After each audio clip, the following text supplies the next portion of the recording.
And joining us for more on this story is our correspondent Abhishek Jha and also Yogesh Sheetal, who joins us from Assam. First of all, coming to you, Abhishek, take us through the atmosphere there as polling date approaches. Campaigning, we believe, is on in full swing. The nomination process too, fast progressing.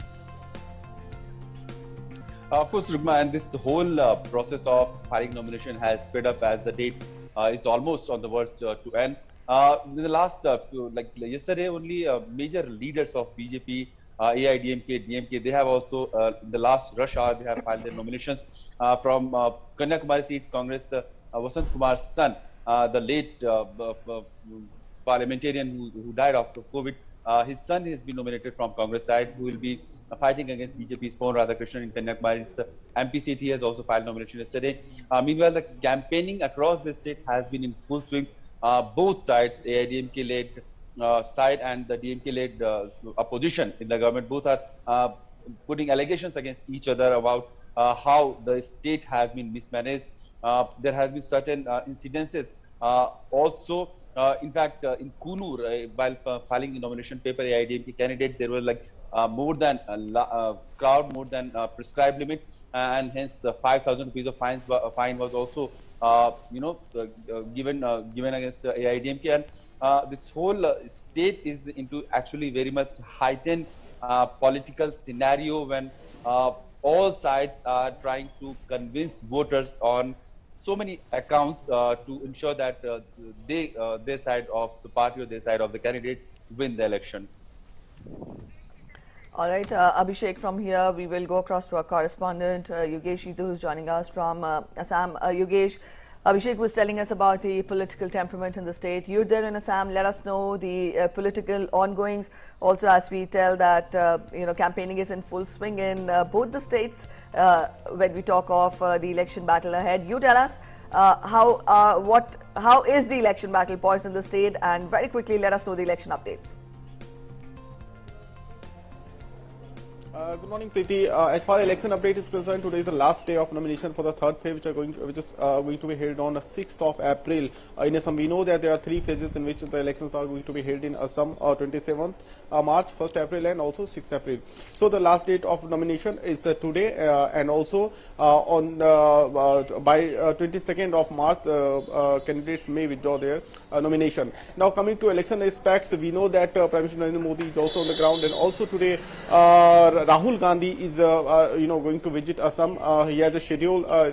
He will be on a 2-day visit to Assam, and also for the first day, that is today, he'll be interacting with tea workers and also students, and also will hold a rally in Dumduma. So Tinsukia, basically in Upper Assam.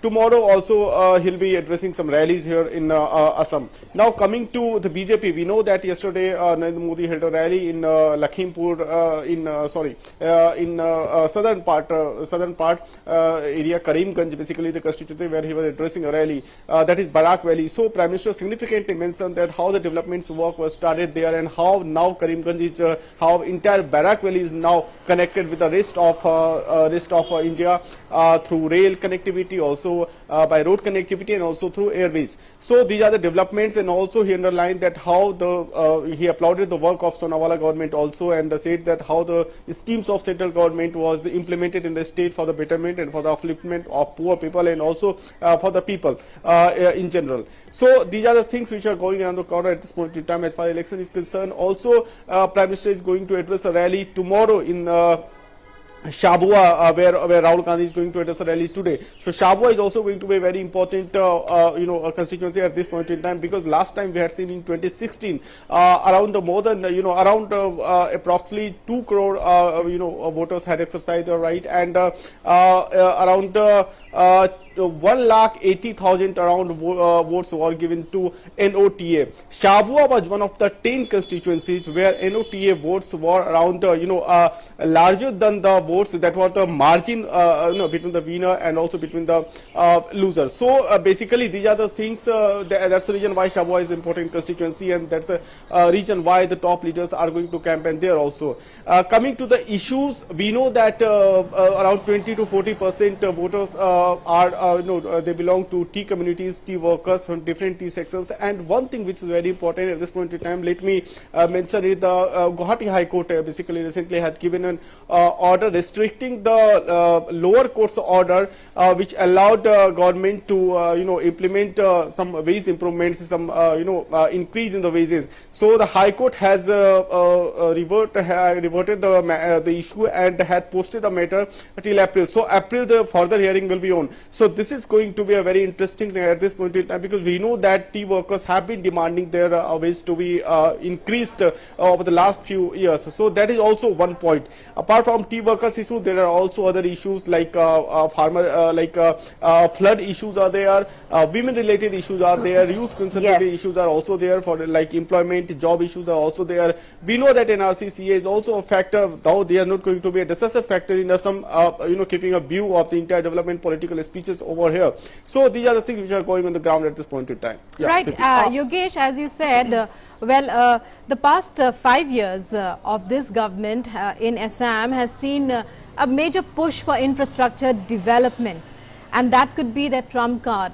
But what about other parties in the fray? The Congress, after Tarun Gogoi is going into elections for the first time, can we say, under the leadership of his son. So what seems to be the Congress strategy at this point? What are the planks on which the Congress party there is fighting? That's a very important question. I think as far as infrastructure is concerned, we know that a lot of works have been done since Mahabahu Brahmaputra project to bridges that were connected to Barak Valley to other regions, and also a Bogibili bridge that PM had inaugurated recently. So a lot of development works have done. We know that also AIMS is going to be set up in Guwahati, works are underway. Some universities are also going to be set up in some region, and also Prime Minister significantly mentioned that how earlier Northeast region was almost sidelined on the mainstream development projects, but now also they have these areas have been brought in the mainstream issue of development, and that's the reason why development has taken a pace in this particular region, Northeast region. So in Assam prominently, Assam very significantly in particular. So these are the things as far as infrastructure is concerned. Now coming to the allegations, coming to the things that are being done by the Congress party. Congress is basically just making some posing some questions on the development issue also.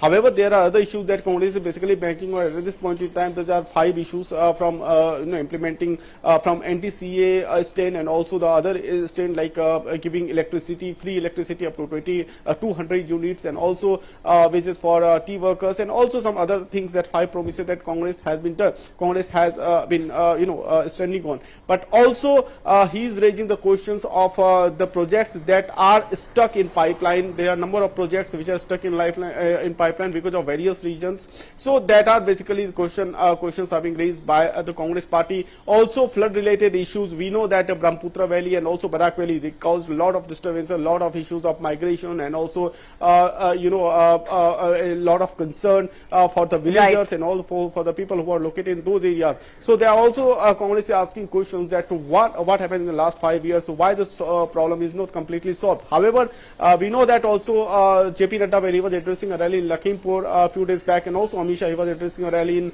Tinsukia, they said that government is already working on it, a satellite survey is already on, and permanent solutions are being over. So these are the things which are going on the ground. There's no doubt that infrastructure work is going on at different aspects. We know that railway connectivity is also upgraded in this region. Railway was the region was connected with the railways, but the thing like smaller thing, some projects which were in pipeline got some line, and also extended budget were allocated to these regions. So these are the things that BJP has a lot to say in the election campaigns, and also Congress is posing questions.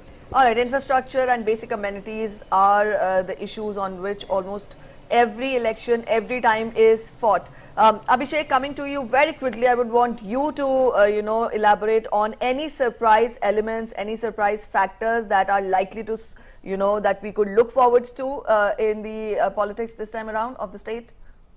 So Preeti, the last time surprises have been the realignment of political alliances like from BJP, AIDMK alliance, MDMK, DMDK of Captain Vijay Kant, he left that alliance and he has joined hand with TT Vidyanathan. So how much of this is going to play into this overall election dynamics? That will be a stressful part to see. However, BJP has submitted a list of star campaigners that could be flying down to Tamil Nadu for this election, including Prime Minister, Home Minister, Defence Minister, BJP Chief. And there are other senior cabinet ministers also who will be campaigning for BJP and AIDMK's alliance, like that is NDA alliance in this state. We'll have to see because the schedule has not been given, but in a couple of days' time, that will be clear that these campaigners, these star campaigners of central leadership from BJP will be campaigning in what locations for who all, which all candidates.